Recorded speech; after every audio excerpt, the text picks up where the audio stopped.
समाचाराम पतित पावन सीताराम.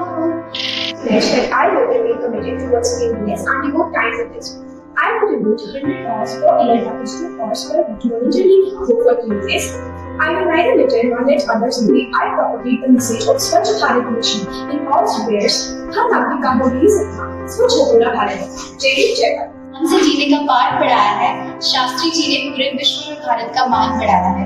महान स्वतंत्रता सेनानी एवं देश के द्वितीय प्रधानमंत्री शास्त्री जी की जयंती पर शत-शत नमन. Nobody remember the second, but we must. Happy birthday to the Lal Bahadur Shastri.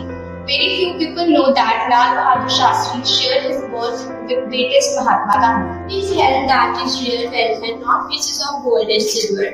It isn't required money to be neat, clean and dignified. Inner and outer cleanliness, it lead to godliness. Mahatma Gandhi never compromised on cleanliness. He gave us freedom, we should give him a clean India. ईश्वर अल्लाह तेरो नाम सबको सम्मति दे भगवान. Radio से जो कर सकते हैं, यात्रा भी कर सकते हैं और मुझे मार भी सकते हैं, लेकिन आप कदापि मेरे विचारों को कैद नहीं कर सकते हैं. जय हिंद.